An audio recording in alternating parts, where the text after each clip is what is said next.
The book of Kings shows us how Solomon rose into power and how the kingdom was divided, and how in the worst time of the kingdom God raised Elijah to bring back the fear of God in the kingdom.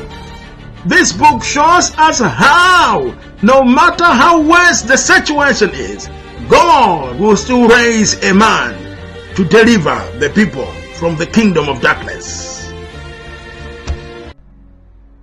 When we look at the book of 1 Kings, there are two major players in the book of 1 Kings. The first one is King Solomon, and the second one is Elijah the Tishbite. From chapter 1 to chapter 16 is King Solomon. Chapter 17 to chapter 22 is Elijah. In the time of King Solomon, we see the glory of God on the kingdom of Israel rising to its peak. After King Solomon, we also see the kingdom getting worse and worse.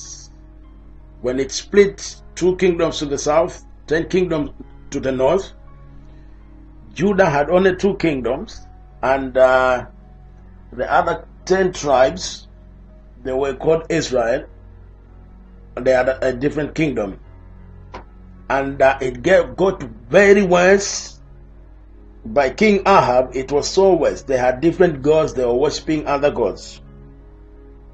But one funny thing is that in chapter 17, God will always raise up a voice in every generation. No matter how worse the situation is, God has always kept somebody or raised somebody that will stand against evil and dark worlds.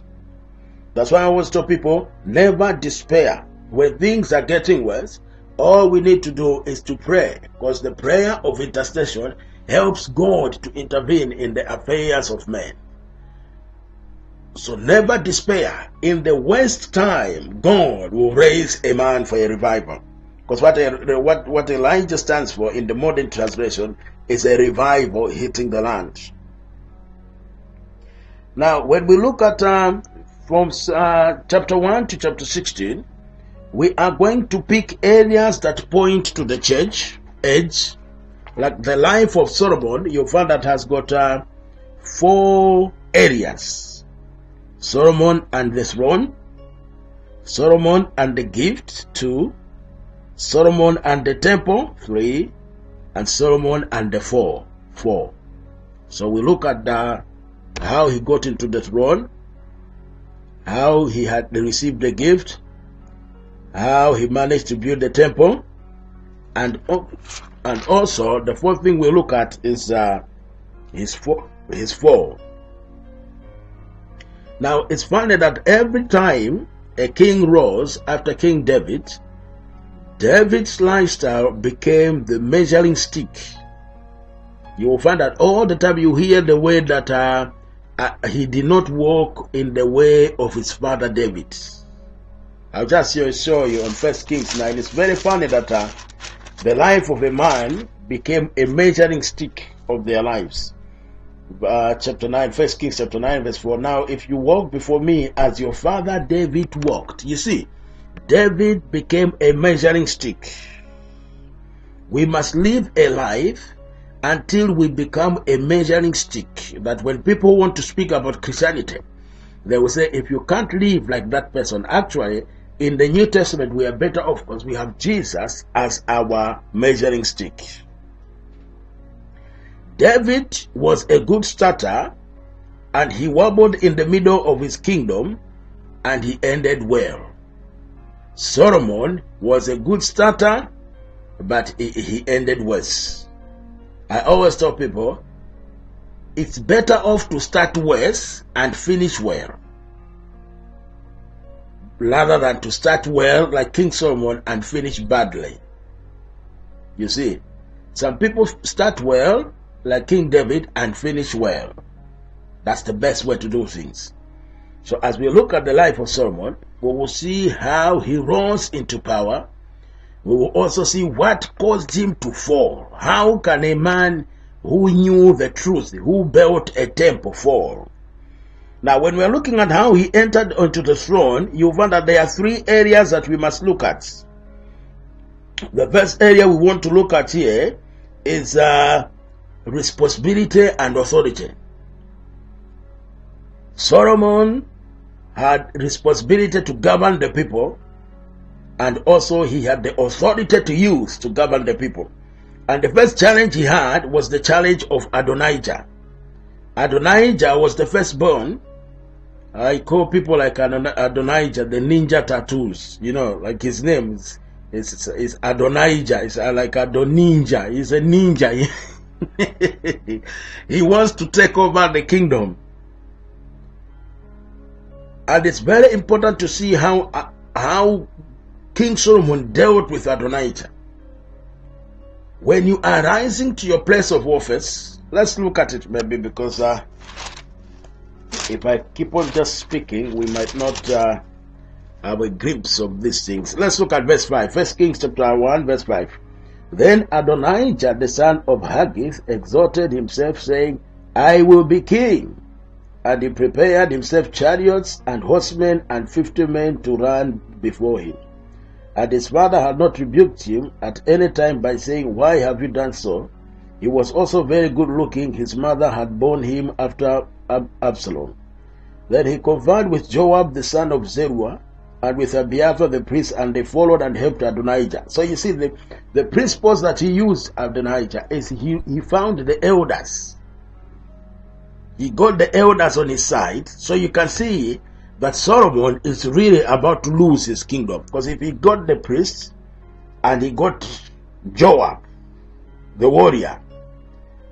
Now look at verse 8. But Zadok the priest, Benai the son of Jehoiada, Nathan the prophet, Shimei, Ray, and the mighty men who belonged to David were not with the Adonijah. Very important. You must look at the ranks. Who was on Adonijah's side and who was on Solomon's side.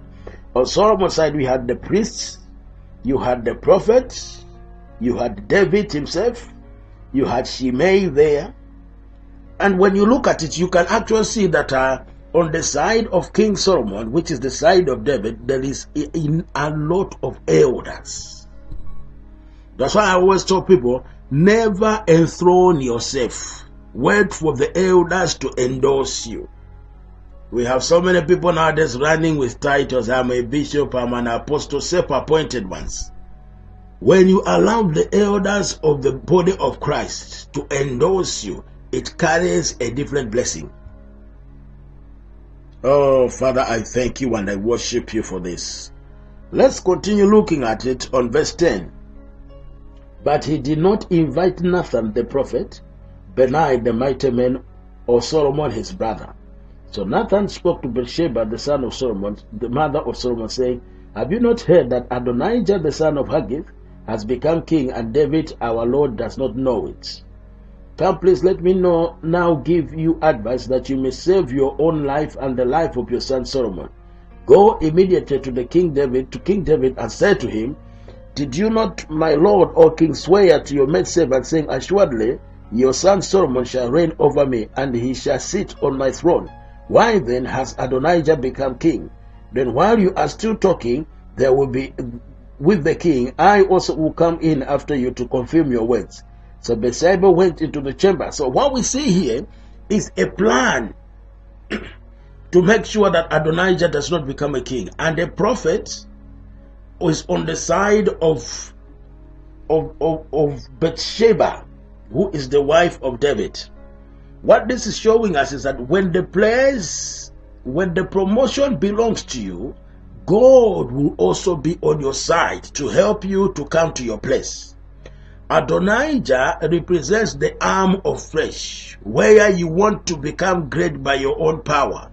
While Solomon represents the arm of the spirit, where you wait for God to position you to the place he has ordained for you. Beautiful stuff.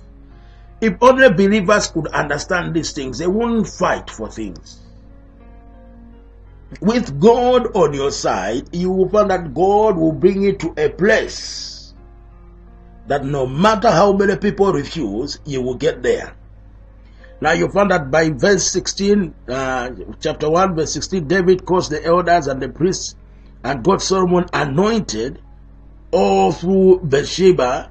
You see, so you can see the key here is Bathsheba. The mother of Solomon is the key for Solomon to becoming a king. That's why you find that as you go through reading the Bible, let's look at Acts, 2 Corinthians, 2 Kings, chapter 2, verse 19. It says there, Bathsheba therefore went to King Solomon to speak to him for Adonijah, and the king rose up to meet her and bowed before her. Can you imagine? The king bowed before Bathsheba and sat down on his throne and had the throne set for the king's mother, so she sat at the right hand. So you see, Bathsheba had also her own throne. Why? This woman caused Solomon to become a king.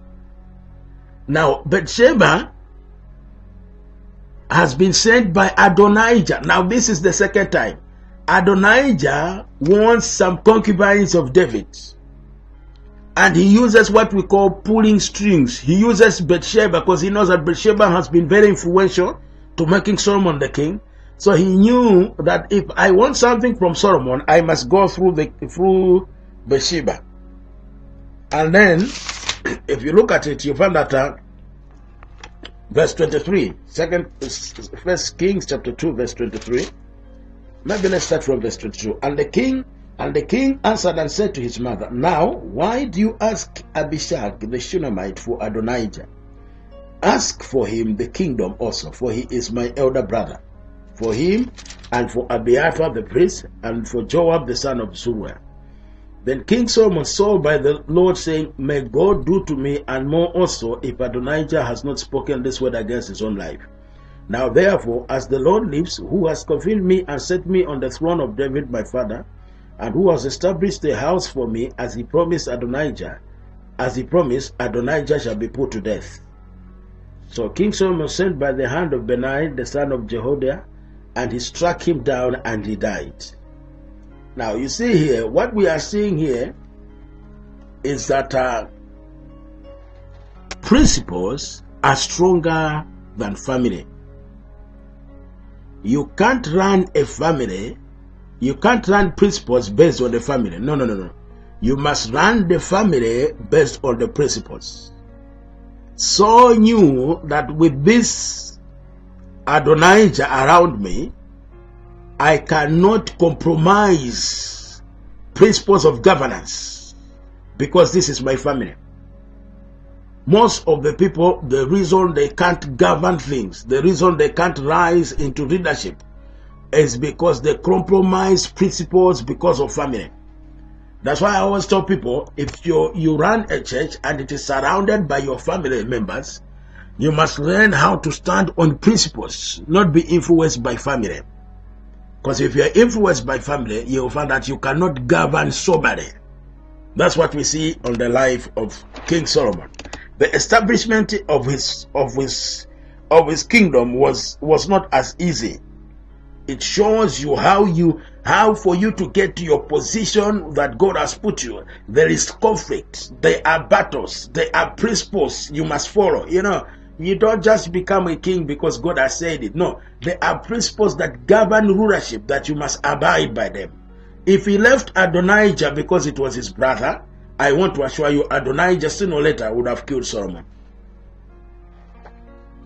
And people would have been asking, how comes that's what has happened? King Solomon was done. It's because he would have neglected principles because of family relationships.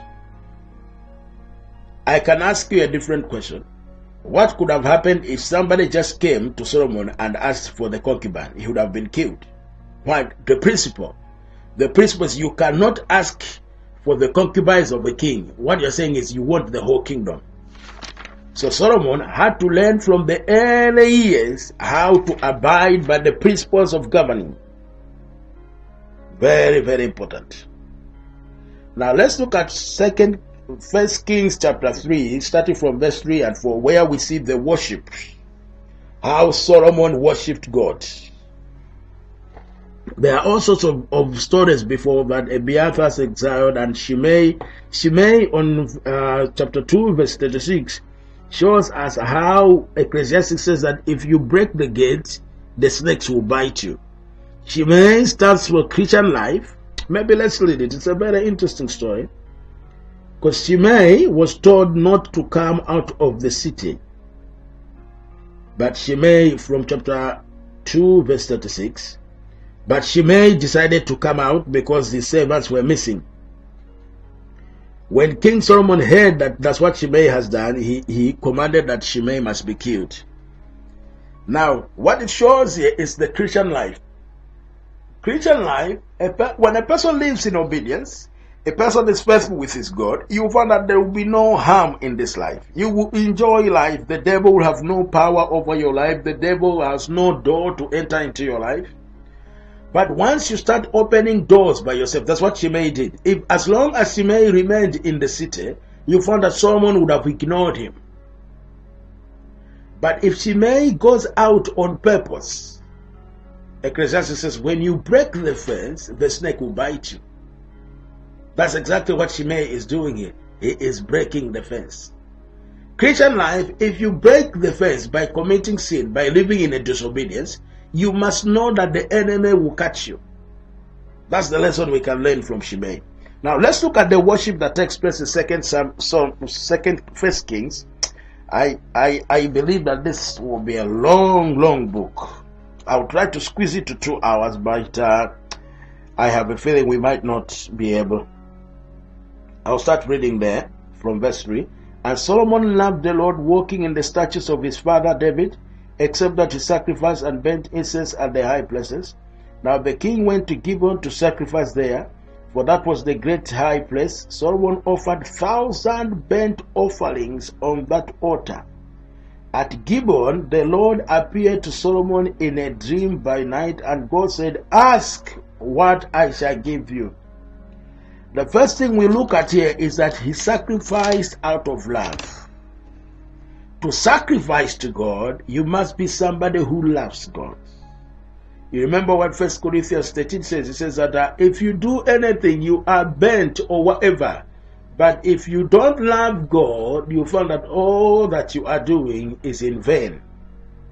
I always tell people, the principle of serving God must start from loving God. I advise people, don't pray, "Oh God, I want to give to you. Oh God, I want to serve you more." No.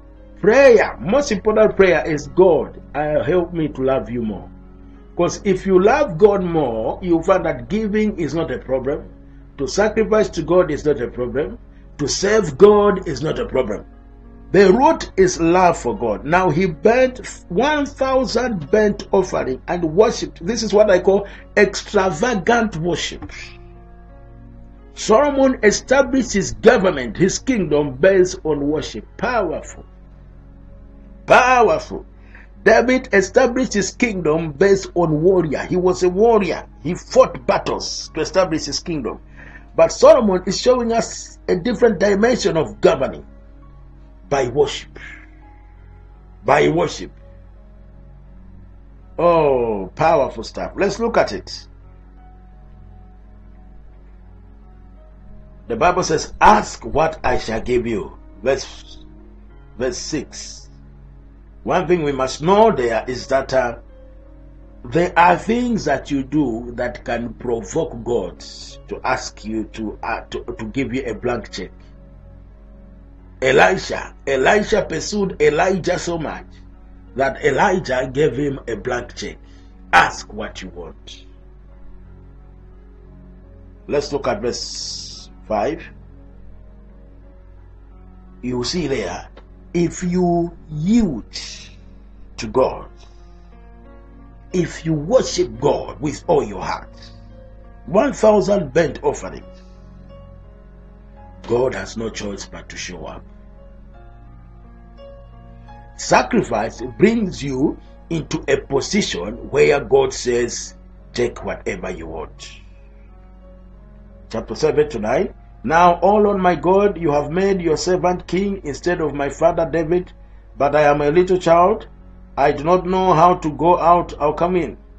And your servant is in the midst of your people whom you have chosen, a great people, too numerous to be numbered or counted. Therefore give your servant an understanding heart to judge your people, that I may discern between good and evil. For who is able to judge this great people of yours? He is asking for wisdom. Now, if you continue reading, let's continue maybe. Let's look at verse 10. The speech pleased the Lord, and Solomon had asked this thing. Then God said to him, because you have asked this thing, and have not asked long life for yourself, nor have asked riches for yourself, nor have asked for life for your enemies, but have asked for yourself understanding and to discern justice, behold, I have done according to your word. See, I have given you that there has not been anyone like you before you, nor shall anyone like you rise after you. And I have also given you what you have not asked, both riches and honor, so that there shall be not anyone like you amongst the kings of all the earth. So if you walk in my ways to keep my statutes and my commandments, as your father David walked, then I will lengthen your days. You see, so actually, if you look at the history, you find that Solomon died at a very young age because he did not keep the word of the Lord. But what we see here is that Solomon asked for wisdom. James, what does James say? James says, if anyone wants wisdom, he must ask for it. This is a proof. That's why even Proverbs says, in all your gettings, get understanding. Wisdom is a principal thing. I wonder how many Christians pray for wisdom. I wonder how many Christians really pray for wisdom. Because wisdom is a principal thing. And if a person gets this wisdom, you will find that you govern with ease. You'll find that you govern with no sweat. Because wisdom is powerful.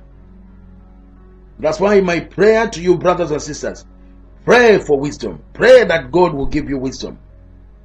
There are 3 kinds of wisdom according to the book of, I tell you, I don't know even where to start from. There are 5 major kinds of wisdom, but there are 3 classes, maybe I should say classes of wisdom that a man can operate on. Let's look at the book of James. The book of James chapter 3.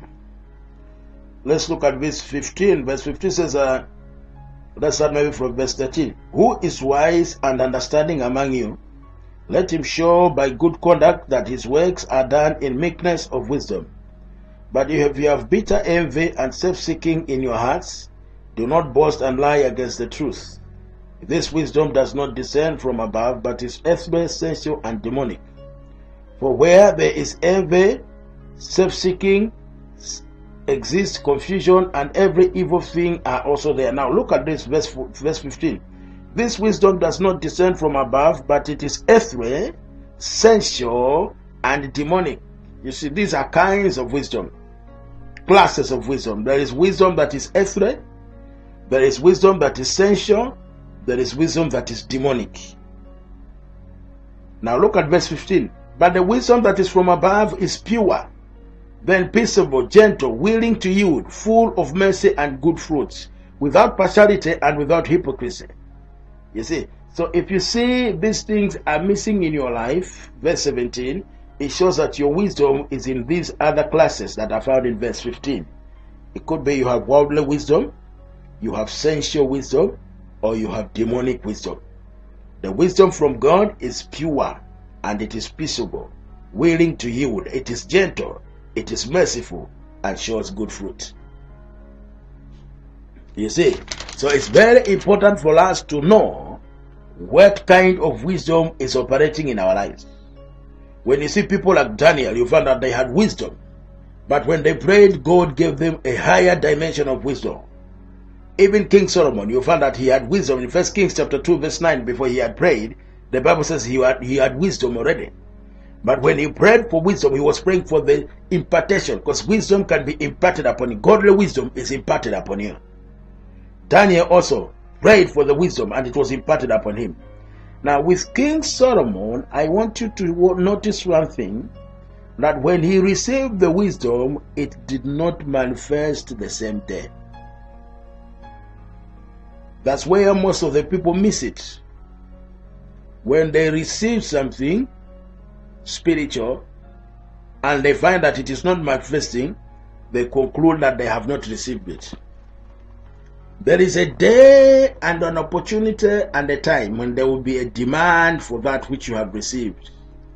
Like some of you, you don't know that there is a gift of healing in you. Somebody laid hands on you and you said, I received it, but you found that nothing is happening.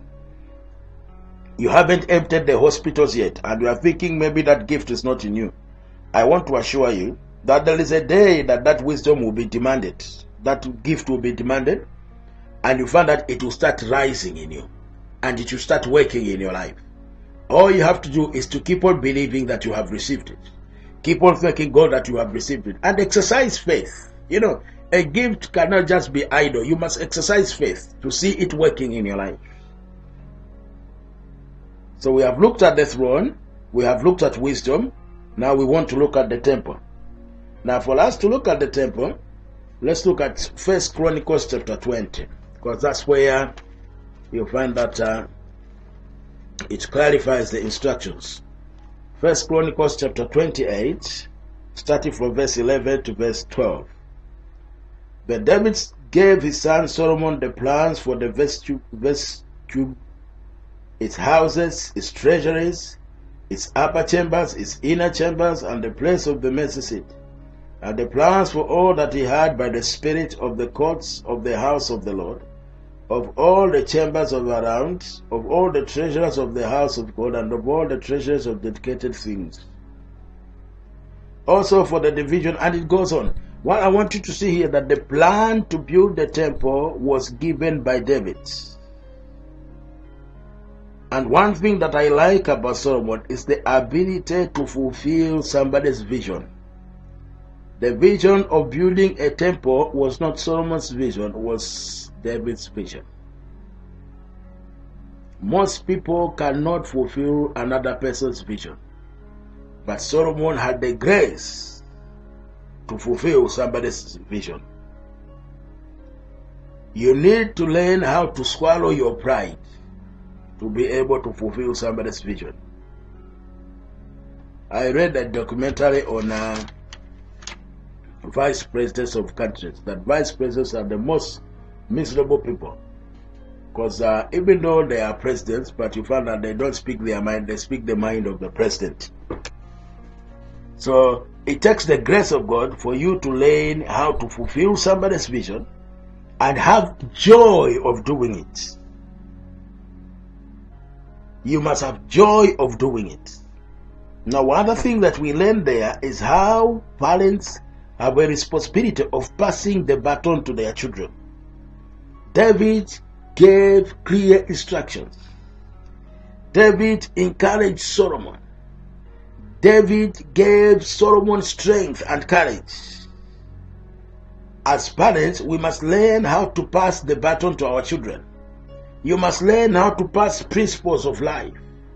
You must learn to tell them that the Nkhomas, this is how Nkhomas live. Nkhomas don't do this. Nkhomas, as you are imparting those truths, you find that the vision of the family, it will be transmitted to the next generation. You don't want to raise a family where you go fourth generation down the line, you find that they are gangsters, they are killers, they are violent. No. It means there was no transmission of virtues from one generation to another generation. The other thing I want you to know is that taking over from somebody is not an easy task. Like churches, you find that a pastor dies or a pastor moves away and another pastor comes. To take over from another man is not easy. That's why, as a pastor, we must learn to prepare the people when we are leaving that place.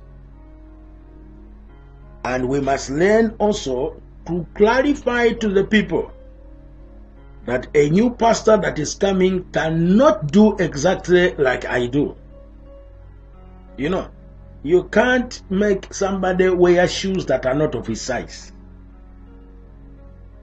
It is just out of selfish ambitions that people want things to be exactly the way they were when the last pastor was there. It can't happen. They will be different. His trainings with God, his encounters with God will be different. The vision as a whole could be the same, but I mean, you must allow that pastor must also have a freedom to express himself. You mustn't put him in a cage. This is not what the other pastor used to do. This is not. In that way, you are killing the vision. You are not promoting the vision. These are very important things that if people don't understand them, the expectations they have for a new pastor are totally out of order. Now look at chapter 5. I like chapter 5. 1 Kings chapter 5. Verse 1. It says there, Now Hiram king of Tyre sent his servant to Solomon, because he heard that they had anointed him king in the place of his father. For Hiram had always loved David. Then Solomon sent to Hiram, saying, You know how my father David could not build a house for the name of the Lord his God, because of war. And it continues there. What I want to show you here is that Solomon knew how to relate to his father's friends. Very important. When a pastor leaves there his close friends, his allies, the people that were close to him, the people that he confided things to, the people that he asked questions to. Now when a new pastor comes, he must have the skill of learning to relate to these people. You can't just ignore these people like they never exist and start building your own allies. You are bringing civil war in that church. That is civil war in the making. You must learn how to have the skill. It takes skill to have the same friends with the old pastor. New pastors usually want to put aside all the old ones and create new ones. Part of it is because they haven't developed in the skill of relating with others. Every great vision cannot be fulfilled without the skill of having people that are pushing the vision with you. Very, very important. Principles of relationships are very important. I know some of you are listening to this tape, you think you are not going to be pastors. You are like me. I remember 12 years ago, is it 12? Let's see, yes, almost 12 or 14 years ago, when people tell me, you are going to be a pastor, I used to be very upset about it, because I didn't want to be a pastor. I had no plans of being a pastor. So some of you are going to be pastors. One of the key principles in being a pastor is you have to have relationship skills. You must learn how to deal with people. Nowadays we have so many gifted men of God that don't know how to deal with people. A gift is not a substitute for character. You need to have character. You know, the fact that you are anointed doesn't mean you can just shout at people. No. I believe that most pastors are lacking guidance. They have the anointing. They have the gift of healing, the gift of prophecy. I don't deny it. But they lack guidance. They lack spiritual guidance. And for that reason, you'll find that they build something that is no longer a church. It's like a military camp where they shout at one another. No. Character. I know as I'm speaking these things, I'm creating so many enemies. It's not by intention, but I just want to say the truth.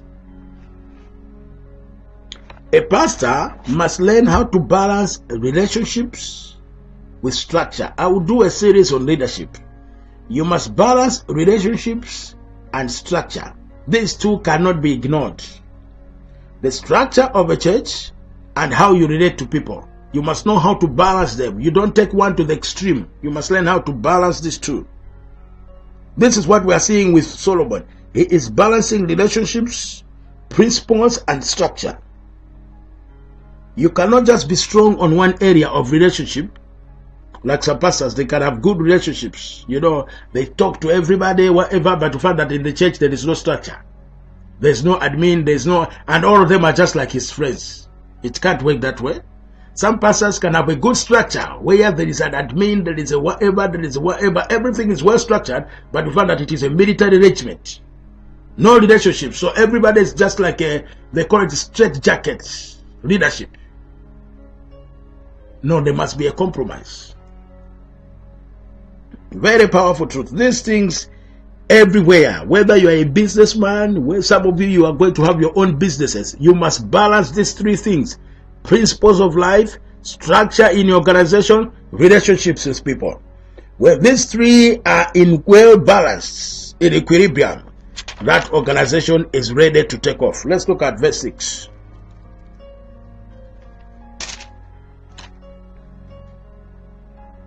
Chapter 6, let's look at chapter 6, how he starts building the temple. It says there, and it came to pass in the 408th year after the children of Israel had come out of the land of Egypt, in the 4th year of Solomon's reign over Israel, in the month of Ziv, which is the second month, that he began to build the house of the Lord. Now the house which King Solomon built for the Lord is strength, and it starts explaining how big the house is. And as you look at it, what I want you to see is what the house represents. It's very important to see what the house represents. Let's just jump to chapter 8, I think. Let's just jump to chapter 8.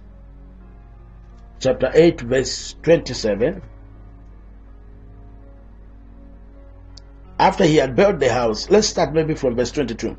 Then Solomon stood before the altar of the Lord in the presence of all the assembly of Israel, and spread out his hands towards heaven, and he said, Lord God of Israel, there is no God in heaven above or on earth below like you, who keep your covenant and mercy with your servants, who walk before you with all their hearts. You have kept what you promised your servant David my father. You have both spoken with your mouth and fulfilled it with your hands, as it is this day. Therefore, Lord God of Israel, now keep what you have promised your servant David my father, saying, You shall not fail to have a man sit before me on the throne of Israel. Only if your sons take heed to their way, that they walk before me as you have walked before me. And now I pray, O God of Israel, let your word come true which you have spoken to your servant David by saying, verse 27, But will God indeed dwell on the earth? Behold, heaven and the heavens of the heavens cannot contain you.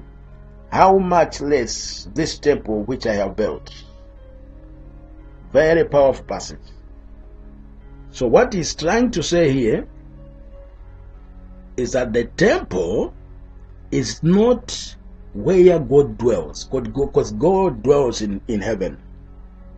But he says the temple is where his name dwells.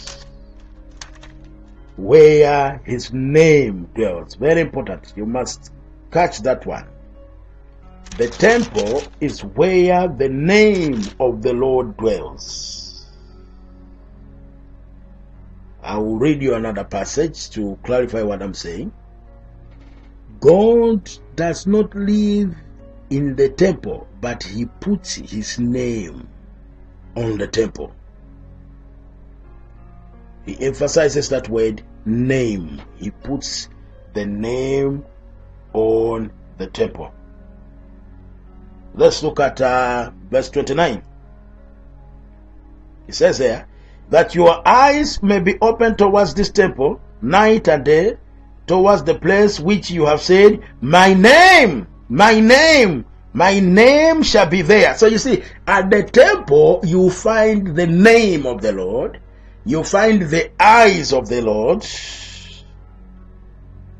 that you may hear the prayers which your servant makes towards this place. The eyes of the Lord are upon the temple. The name of the Lord is upon the temple. So you find that at the temple, what you find is the autograph of God. The signature of God is found on the temple. Let's look at verse 11, the same chapter 8, verse 11. It says, so that the priests could not continue ministering before the cloud, For the glory of the Lord had filled the whole temple. That's the signature of God. Where the glory of the Lord comes down. I tell you, this is powerful. That God's glory would come down to prove that His name has been raised on that place. That's why it is very important to know that the name of the Lord is found on the temple. I think more especially if you look at 1 Kings chapter 9, verse 3, it says there, and the Lord said to him, I have heard your prayer and your supplication that you have made before me. I have consecrated this house which you have built to put my name there before, and my eyes and my heart will be there perpetually. So you see, at the temple of the Lord, you have the name, you have the eyes, and you have the heart. Now, when we are saying that we are the temple of the Holy Spirit, which means we have the name of the Lord, which means authority, we have the eyes of the Lord, which means of wisdom, and we have the heart of the Lord, which speaks of affections of God upon us. So it's not like just our bodies are the temple of the Holy Spirit. The Holy Spirit has come to dwell in us. But what does it imply? It implies the name of the Lord. The authority of God has come upon us. It implies the affections of God have come upon us. It implies the wisdom of God has come upon us. Eyes, one. Name, two. And His heart. These are the three things that are found on the temple. Those are the signatures of the Lord. Once these three things are found on a place, you'll find that the glory of the Lord has come on that place. If you look at 2 Timothy, speaks of the same thing, but in a different way. 2 Timothy chapter 1. 2 Timothy chapter 1.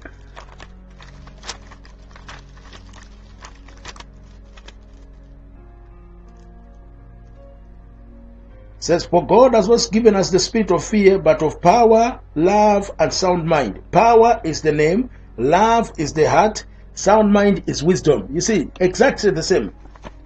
So you can see that what we have received manifests in these realms, in power, in the love of God upon us, and in the wisdom of God upon our lives. You know, the glory of God is like what I could say, it's like, I don't want to make it sound very, very wrong theologically, but what I'm saying is that like electricity, you can use it for heat, you can use the same electricity for light, you can use the same electricity for running radios and everything. You see, it depends on how you manipulate it. The same with the power and the glory of God, which represents itself in the love. That you can change it into different dimensions. It can be changed into the anointing for healing. It can be channeled into prophecy. It can be channeled into different dimensions. When I preach on the love, the highest realm of power is love. When I preach on that one, I will show you how love is connected to the glory of God. Human beings know how to adjust electricity through different elements to conduct different things. The same with the love of God. The love of God can be transmitted and adjusted into different realms. It can be adjusted into the healing power. It can be adjusted into anointing for prophecy. It can be adjusted into so many realms. That's why if a person has the love of God upon his life, you find that power that he has is the dominant power. I don't know. I don't want to get cold. I'm getting tempted to go on preaching on this love, but we'll just leave it there. Now, the second section we want to look at on the life of Solomon is his fall, the fall of Solomon. There are 6 things, not 3, 6 things that Solomon disobeyed God that caused the fall. These six things are found in Deuteronomy. So what we are going to do is we're going to look at 1 Kings chapter 10. At the same time, we'll be looking at Deuteronomy chapter 17. So what we do is you open Deuteronomy chapter 17. And also you open 1 Kings chapter 10.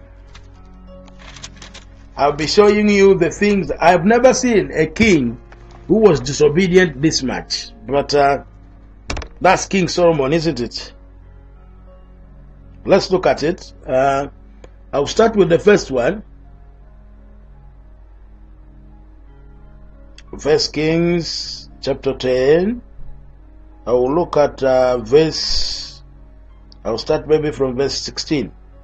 And King Solomon made 200 large shields of hammered gold. 600 shekels of gold went into each shield. He also made 300 shields of hammered gold. 3 minas of gold went into each shield. The king put them in the house of forest of Lebanon. Moreover, the king made great thrones of ivory and overlaid them with pure gold. The throne and the 6 steps and the top of the throne was round at the back. There was armrests on their side at the place of the seat, and 2 lions stood beside the armrests. 12 lions stood at one side, and 6 steps. Nothing like this had ever been seen. All King Solomon's drinking vessels were gold, and all the vessels of the house of forest of Lebanon were pure gold. Not one of them was silver, for this was accounted as nothing in those days. For the king had merchant ships of sea with the fleet of Hiram. Once every 3 years the merchant ships came bringing gold, silver, ivory, and even monkeys. So the king Solomon surpassed all the kings of the earth in riches and wisdom. Now all the earth sought the presence of Solomon to hear his wisdom, which God had put in his heart. Each man brought his presents, articles of silver, gold, servant, whatever. Verse 26. And Solomon gathered chariots and horsemen. He had 1,400 chariots and 12,000 horsemen, whom he stationed in chariot seaters, and with kings of Jerusalem. Now, if you look at Deuteronomy 17, where it speaks of the principles of governing kings, you find that it says there on verse 16, Deuteronomy 17, verse 16, but the king shall not multiply horses for himself. Can you imagine exactly what the Bible says he must not do? King Solomon did. I've showed you that I will show you 6 things that King Solomon did that God did not allow him to do.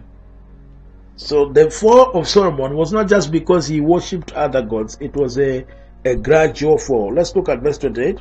Also Solomon had horses imported from Egypt and Kevesh. The king's merchant brought them in Kevesh. You see, Solomon had horses. He gathered horses. Exactly what the governing rules of Deuteronomy said. You mustn't, as a king, gather horses. Now let's look at verse 16. It says, verse 17. Neither, now this is Deuteronomy, neither shall the king multiply wives for himself. You see, the king must not multiply wives. 1 Kings chapter 11 verse 1 to 3 says, but King Solomon loved foreign women, as well as the daughters of Pharaoh, women of Moabites, Ammonites, from the nations whom the Lord has said to the children of Israel, you shall not intermarry with them, nor they with you. Surely they will turn away your heart after the gods. Solomon clung to these women, and he had 700 wives. Can you imagine? He had 700 wives, while here the Bible is very clear that he must not multiply women on Deuteronomy 17:17. So you can see that the life of King Solomon was just going down the drain. He was doing exactly what God said he mustn't do when a person becomes a king. Let's continue looking at them. Deuteronomy chapter 17 verse 16 as well. It says there, nor cause the people to return to Egypt to multiply horses, for the Lord has said to you. He says that you must not allow Egypt to be part of your life. Then when you look at his life in verse 1 to 3, you find that he went and married. He did not just refuse the people to go back to Egypt. He actually went and married there. So we have looked at having a lot of chariots, which God refused in Deuteronomy 17. We have looked at having so many wives, which Deuteronomy 17 refuses for the king. We have looked at taking women from foreigners, which also Deuteronomy 17 refused. So you can see Solomon was an artist. If there was a man who knew how to break laws and commands, Solomon was the best. Look at 17. 1 Kings 10, verse 27. The king made silver as common in Jerusalem as stones, and he made cedar tree as abundant as the sycamore which are in the lowlands. If you look at Deuteronomy 17:17, it says there, neither shall he multiply wives for himself, lest his heart turn away, nor shall he greatly multiply silver and gold. You see, so Solomon multiplied silver, which God refused him to multiply. Solomon multiplied wives, which God told him not to multiply. Solomon multiplied horses, which God told him not to multiply. And the rest goes on. So what you see there is that the question is, why did God refuse him to multiply these things? The answer is very clear. Your heart will be drawn to those things. There is a level where success becomes a great temptation in your life. And on that level, you must be cautious. Because what I've realized is that the more things you have, the more those things that you have been working very hard to have, the more they draw you to themselves. They need their attention. So there is a balance, there is an equilibrium that every person must find. Because if you miss that equilibrium, you will find that you will end up being drawn to the love for this world. There is a balance. I'm not saying things are bad, things are very good, but you must be cautious of them, that they don't draw away your heart to those things. So that's the fall of Solomon. After Solomon had fallen, and God actually warned him that your kingdom will Solomon, I tell you, God told him that your kingdom will be divided. And when the prophet told that, he almost killed that prophet. Now his first son who took over was Rehoboam. Rehoboam was a funny guy because he had two kinds of counselors. He had young counselors and he had old counselors. And when he asked the old counselors what he must do, because the people said, Solomon oppressed us so much, so lighten the burden. He went to the old guys. The old guys said, I'll compromise and lighten the burden. He went to his friends. I mean, if you want to go in trouble, make your friends your counselors. You know, youngsters. These were youngsters. So they decided of the kingdom by themselves. It's very funny that youngsters have zeal, and they are positive and they are aggressive with things. The principles of life have not been solidified in them, so they are still, they are still working on cement that has not solidified yet. Elderly people are stable, and the principles of life have solidified in their lives. They know what works and what doesn't work. They know the consequences of things, And the challenge is how to mix the two. The zealous ones and the elderly people. I think the best way is to have the balance of the two. When you have the balance of the two, you are safe. You don't have to be so rigid and so stable and so fixed that you don't want change and you don't want new things. No. But also you don't want to be so aggressive and so zealous and just try things and make all sorts of mistakes. So when you marry the two, that's what people don't like, more especially we young pastors. I classify myself as a young pastor because I always tell people that if you are still not yet 40, I'm 40 now, but what I'm saying is that if you are still not yet 40, you are still a young pastor. Actually, I'm 39, not yet 40 anyway. But what we are saying is that when you are a young pastor, you tend to think elderly advice is useless. It's like they are delaying your vision. They don't know how far God wants to take you. That's why you find that most young pastors don't like to be under the covering of anybody, because they have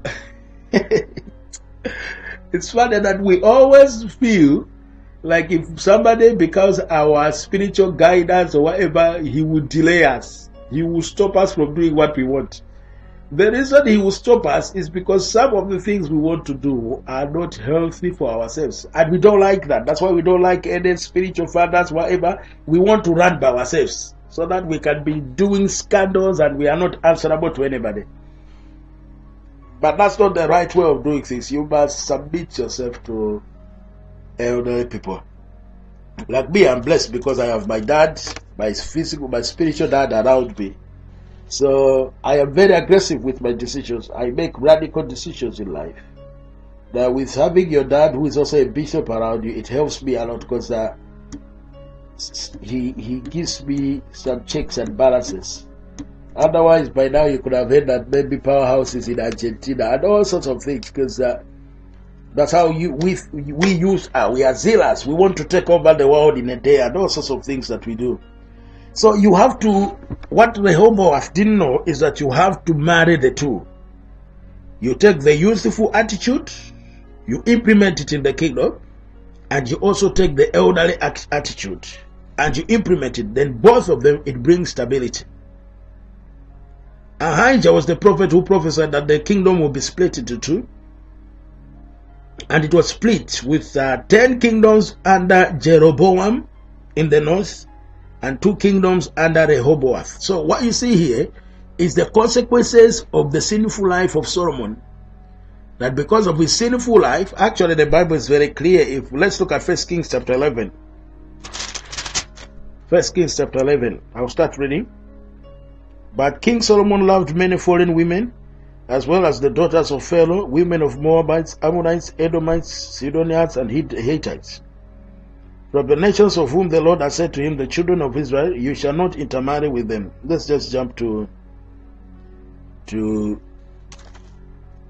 verse 3.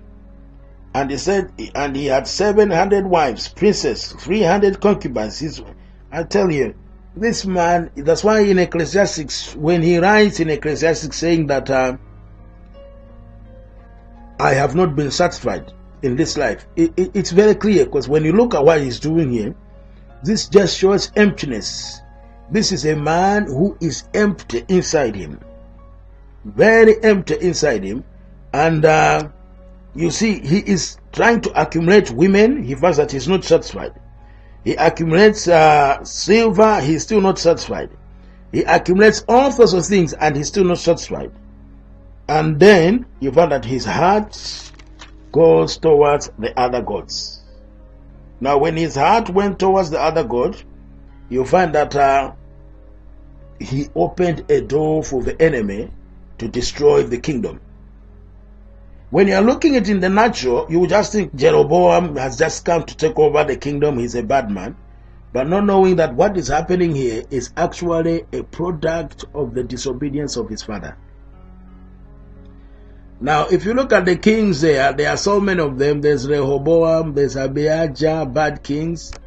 Then you find that Asa is a good king.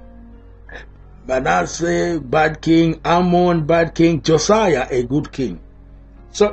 So you can see that we cannot conclude that because the fathers are bad, then the children will be bad. Because some of the kings here were very bad, but the children came out right.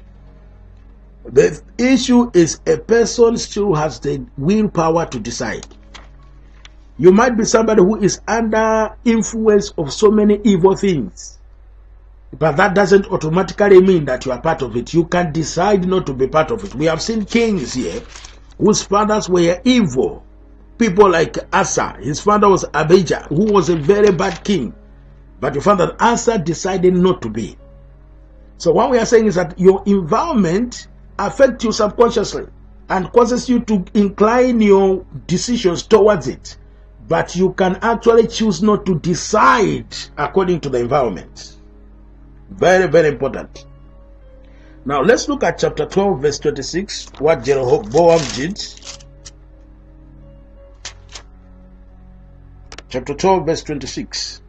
He did 4 things that started the disobedience. Let's start from verse 25. Then Jeroboam built Shechem in the mountain of Ephraim and dwelt there. Also he went out from there and built Peniel. Jeroboam said in his heart, now the kingdom may return to the house of David.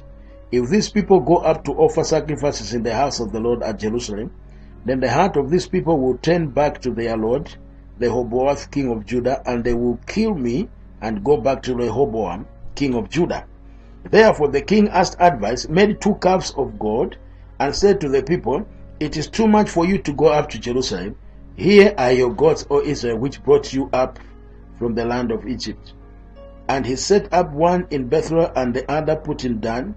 Now this is the thing became a sin for the people went to worship before the one as far as Dan. He made shrines of the high places and made priests from every class of people who were not even sons of Levi. Jeroboam ordained a feast on the 50th. So what you see here is Jeroboam is copying things that are ordained by God, and is making them out of political reasons. He's afraid that if they go and worship there, they are going to run away from me. So he creates a duplicate, not a duplicate, but he creates something to deceive the people that they can worship this thing because of inconvenience, he says. And inside him you can see that he's an idol worshipper. Now you find that this that he established happened until 2 Kings. It continued happening. Why? No king referred back to the word of God to find out if this is what we must be doing. That's what happens, that a wrong practice can go forever until some people dig in the word of God to find out if that practice is good or not. Now there's a funny story also in 1 Kings chapter 13, where it speaks of a man of God whom, let's look at it maybe. And behold, a man of God went from Judah to Bethel by the word of the Lord, and Jeroboam stood by the altar to burn incense. Then he cried out against the altar by the word of the Lord and said, O altar, altar!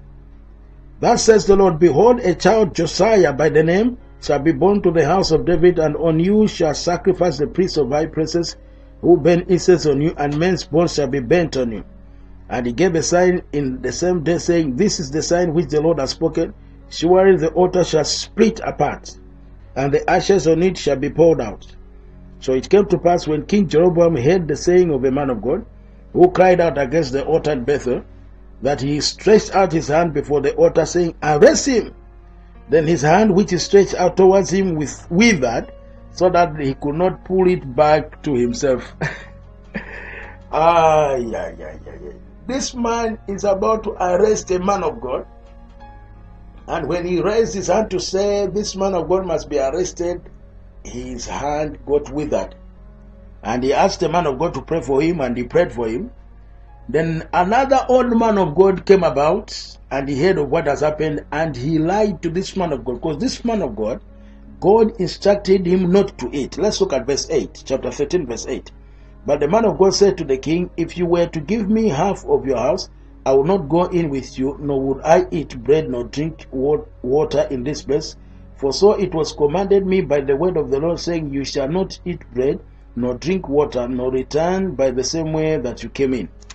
You see, because that's what he was told. But the old prophet he met on chapter 11, verse 11, told him, come and let's eat, because the Lord has told me. You see, God cannot tell you one thing, and then another man of God comes and tells you a different thing. God is not what you call schizophrenic. God is not somebody who is double-minded. When God, let's say God tells you that I am raising you up as a man of God in United Kingdom. Another man of God cannot come to you and says, God says, I have raised you up as a man of God in Africa. So you don't start thinking, I think God has changed his mind. No, that is not God who changes his mind. If you wanted to go to Africa, while God wanted you to be here, you can enter into what we call a permissive will, like Balaam.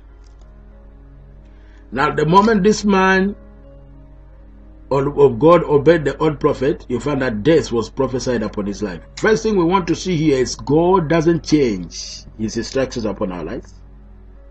The second thing we want to look at is you must walk by the revelation of God upon your life. Don't walk on somebody's revelation. Whatever you learn, it must become part of you. You mustn't just walk by what somebody says. You know, like some people say, I will not take medication because pastor says he doesn't take medication. That is not your revelation. The word that the pastor has caused him not to take medication must become part of your life. Then you can say, I will not take medication. You see, you cannot say one man of God left everything and started a church far away, and now he has become so great. And you also, you leave everything, go far away, you will die of hunger. Why? You don't have the revelation that that man of God has. So first thing we have said, God does not change. Second thing we have said, walk on your own revelation. The third thing we always tell people is prove all things. The fact that a man of God has said that you are getting married to this one, it doesn't mean you must just say, I accept it because it's a man of God. No. The Bible has taught us to prove all things. Test prophecies. Most people have been misled by prophecies. Prophecies are very good, but they have their place. If somebody starts prophesying lies, he can mislead most people. That's why I always tell people, check every prophecy with the word of God. Check every prophecy with your spirit man, because your spirit man must agree with what the prophecy is saying. On chapter 14, we see the judgment of Jeroboam. Now, what we see in these kings is a pattern. That when a person obeys God, when any king obeys God and is faithful with God, he becomes great and promoted. When any king disobeys God and starts serving other gods, he becomes conquered and in trouble. This is exactly the life of a Christian. If a Christian decides to be faithful to God and commit his life to God, you find that you allow God to fulfill his word in your life by your actions. But when you start living disobedient life, you open the door for the devil, and the devil starts doing this. That's why I always tell people, it's better not to say you are a Christian if you are living a double life, because you put the name of the Lord to shame. Because people are always wondering, why come your God hasn't done this? How come your God hasn't done this? Not knowing that your lifestyle has opened the wrong doors for the devil. Now things got very worse until chapter 16, where we have King Ahab, which the Bible actually says he was the worst of all the kings. Now when you meet King Ahab, one thing you will see there is that King Ahab is a man who has no principles. Just the introduction of Ahab shows you that something is wrong already here. Because the introduction of Ahab says that Ahab married a woman who influenced him to start worshipping other gods. Can you imagine? That's how they introduce Ahab. He becomes a ruler and he marries a woman who brings other gods. But because Ahab is a man without principles, you find that Ahab doesn't do anything about it. This is like most of the life of Christians. Most Christians have no principle. Now the funny thing about Ahab is that when Elijah tells him to do something, he will do it. When his wife Jezebel tells him to do something, he will do it. So he was somebody who was swinging from left to right. That's how most Christians are. When the non-believers come and say, let us do this, they will do it. When a believer comes and tells them, let us go to a night of prayer, they will go as well. So a life like that is a life that I always say it is a life, it is a very sad life. Look at 1 Kings chapter 16, verse 31. And it came to pass, as though it had been trivial thing for him to walk in the sins of Jeroboam, son of Nebat, that he took a wife Jezebel, the daughter of Athbar, king of Sidonians, and he went and served Baal and worshipped him. Can you imagine? He took a wife and went and worshipped the gods of that wife. This is a good advice to those people who are about to get married. Be careful who you get married to, because you might end up serving their gods.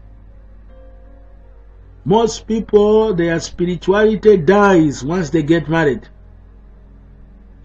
because you find that they align themselves to the life of their new wife or new husband. If the husband loves TV, you find that the wife also starts loving TV, forgetting she used to pray hours and hours.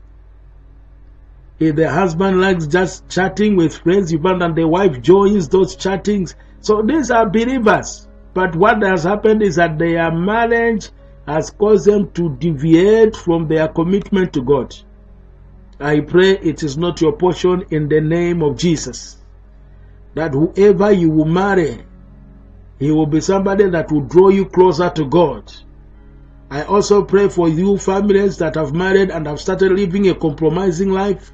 The fire of God has died upon your life because now you are just doing things. I pray that the revival will come to your house and you recommit your life to God. Remember those days that you used to spend all night in prayer. Remember those days that you used to wake up in the morning to pray when you were single. Where is that fire? It is time to rekindle that fire. Don't make marriage cause you not to serve your God. After all, you have that man only in this world. In the heaven, you will not. In the heaven, we don't marry. So you must prioritize on the things that are important.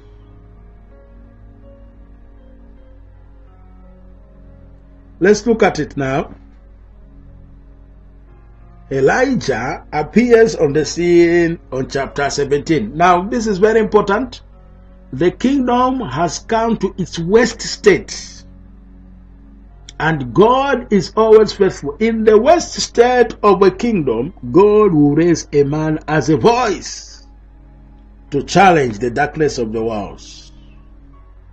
He just appeared at King Ahab and said that there shall be no rain until I say so. And he went away. Then I believe they started laughing at him, say, this poor man is confused. 1 month later, they said, I think it's a coincidence. 6 months later, they said, let's start looking for that man. I think we are not going to see rain until that man is found. So they started searching for Elijah, because by that time, Elijah was being fed by a widow. Now, when you look at the life of Elijah with the widow, what we see here is God visiting the Gentiles. Flower stands for the word of God. You know, I can't go into those details. But what we see here is the Gentiles without the word. And Elijah came to increase the weight in their lives. As it continues there, one thing also you must learn is when it comes to giving. When God wants to increase what you have, He wants you to exercise faith. And the way you exercise faith is giving to God. If you really believe that God can multiply what you have, then you must also be willing to give you the smaller thing that you have. Because that's the way you exercise faith. You don't exercise faith in prosperity by just speaking it. No. You exercise your faith by giving the little you have to God and believing that God will multiply it. That's the way you express your faith when it comes to prosperity. Now they started looking for him and they sent Obadiah to look for him. I like what Obadiah said. Obadiah said, I'll start reading from verse 7. Chapter 8 verse 7. It says there, now Obadiah was in his way. Suddenly Elijah met him. And he recognized him and fell on his face and said, is that you, my Lord Elijah? And he answered him, it is I. Go tell the master Elijah is here. So he said, how have I seen that you are delivering your servant into the hands of Ahab to kill him? As the Lord God lives, there is no nation or kingdom where my master has not sent someone to hunt for you. And when they said he is not here, he took an oath from the kingdom on the nation that they could not find you. And now you say, go tell your master Elijah is here. And it shall come to pass, as soon as I am gone before you, that the Spirit of the Lord will carry you to a place I do not know. Very important. This is the power that I call epikaizo in Greek. It is the power of shadows, which speaks of dissolving the natural laws. Elijah walked in the realms of power where the natural laws were dissolved. Gravity could not work upon Elijah sometimes. You remember like Jesus when he walked on the water. That's epikaizo. It's the power of the shadows. What that word shadow means is that you block the natural laws. I believe that in this generation is when this shadow power, the power of the shadows, the epikaizo, will start rising, and we'll see men and women traveling in the spirit realm. I know some of you are hearing this, you are thinking I'm crazy. The church is operating at the lowest level of power. That's why when a person is speaking these big things, people think these things are not normal. This is normal. I want to assure you that the church will rise in power. If witches, I want to ask you this question. Witches, I hear, I don't know how true it is, but I believe it is true. I hear that witches can travel from here to America. Now we see Elijah here. Obadiah is saying that I think you are going to travel. The Spirit of God will take you to another place. Believers cannot trust God enough that He can raise them into the dimensions of power where God can move you. If you look at the book that I wrote on the reality of the spirit world, you will see how the realms of power operates. How your body, your soul, and your spirit can be in tune, and you can start. I don't want to explain so much, but what we are saying here, that we see here, that this man clarifies that you, man of God, you are somebody that can move. The Spirit of God can carry you, not just in the spirit, but carry you, and you will not be where you used to be. Powerful stuff. That's why, as believers, we must start believing God for these higher realms of power. Where the church now is, it is at a place where it will start manifesting the highest move of God. We are going to see the highest realms of the supernatural power of God. I'm telling you the truth. The problem with the church nowadays is if God raises a man who moves in highest level of power, because the church moves in very slow level of power, you find that the church will say he is a demon. If God can raise a man who can perform miracles like Jesus, the church itself will rise up and say, that man is a demon. I want to assure you. Why? It's because we have settled for something that is very minimal. The Bible says we shall raise the dead. I haven't raised one, but I am believing God for that one, that we will raise the dead. And this is the time. It is not like in future. No. The Bible says we shall raise the dead, and this is the shall. This is the shall that we must raise the dead. Let's look at verse 20. So Ahab sent for a children of Israel and gathered the prophets together on Mount Carmel. And Elijah came to all the people and said, how long will you falter between two opinions? If the Lord is God, follow him. But if Baal, follow him. But the people answered him not a word. Then Elijah said to the people, I alone am left a prophet of the Lord, but Baal's prophets are 450 men. Therefore, let them give us 2 bulls and let them choose. You know the story. This story shows how a man can rise. You know, the things of God doesn't need democracy. It doesn't matter how many people are disobedient to God. It doesn't matter if the government is against God.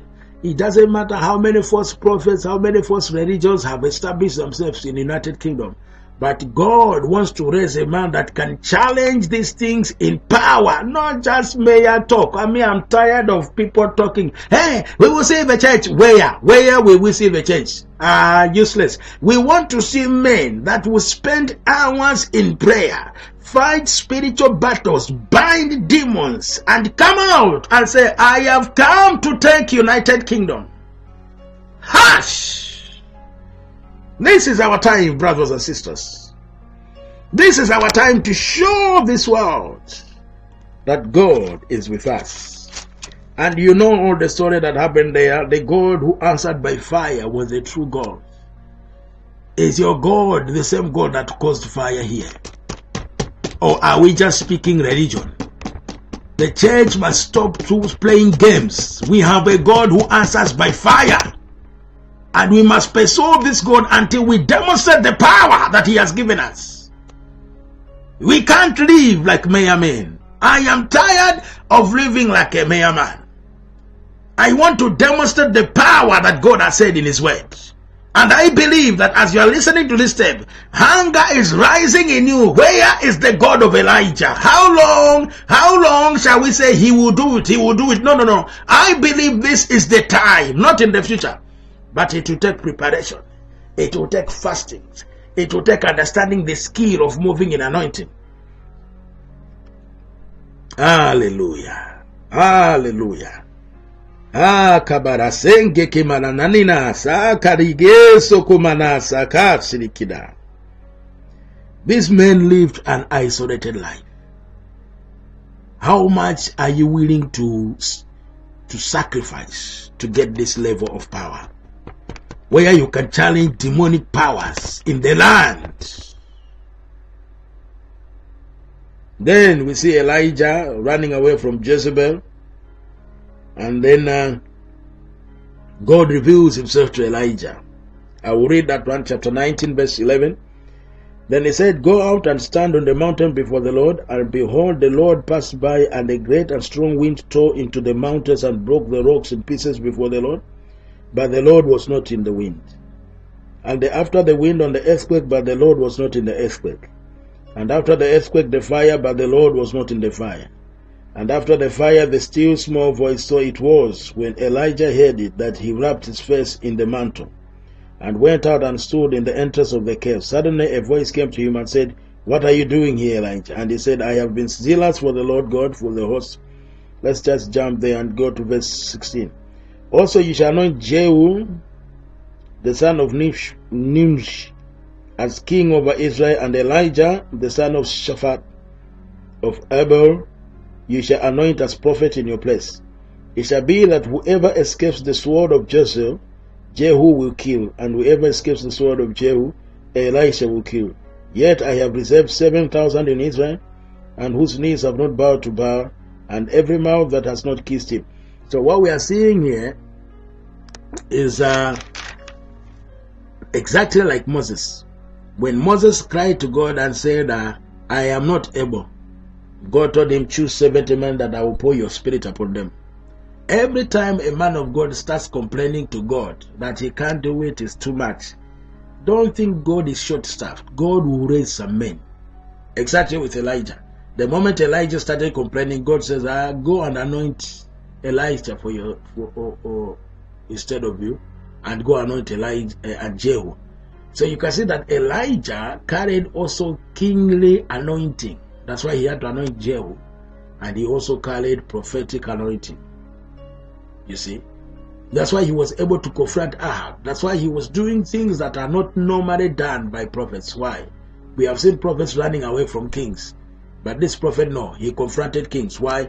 He carried kingly anointing.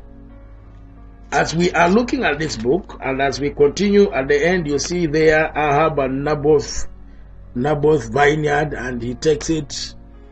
I don't want to go into details. We all know these stories. And then Ahab dies there in the field, in the battle. What I want you to see here is that God, in the midst of wickedness, he still has hope.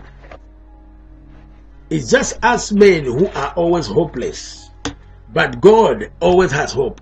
He knows that he can find a man that he can use. And I want you to know that you are that man that he wants to use. Are you willing to confront the evils of a society?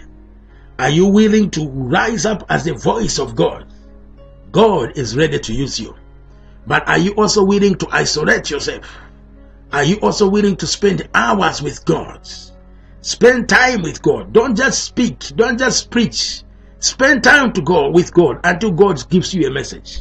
Spend time with God until God gives you a message. I want to assure you, when you are preaching, it will be like coals of fire. Brothers, I believe that this message, I believe that this series that I'm doing, a giant will rise. And 10 years down the line, we'll hear a man rising in power and saying, I heard a message by Pastor Clement of Powerhouse. And when I heard that message, I decided to be the man God will use. This generation is waiting for that man. Are you that man that God is ready to use? I believe that God is raising an army of giants that will confront the wickedness of this world, and they will rise like Elijah and say, the God who answers by fire is my God.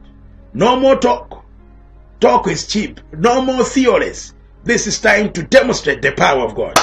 The anointing of the Holy Spirit is upon you. God wants to release himself through you. But are you yielding to him? Father, we thank you and we worship you for this message. That as we have seen the wisdom that was upon Solomon, and as we have seen how he got corrupted by the things of this world, the love of this world, I believe that wisdom is rising inside us. That we are not going to be like Solomon, oh God. That we will have things, but we will not allow the things to draw us away from you.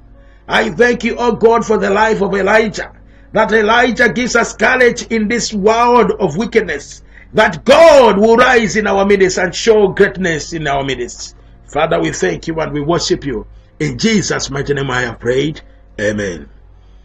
This is Pastor Clement Nkhoma from Powerhouse International in United Kingdom, Bradford. You can see our Facebook page, Powerhouse International Church. Thank you very much and God bless.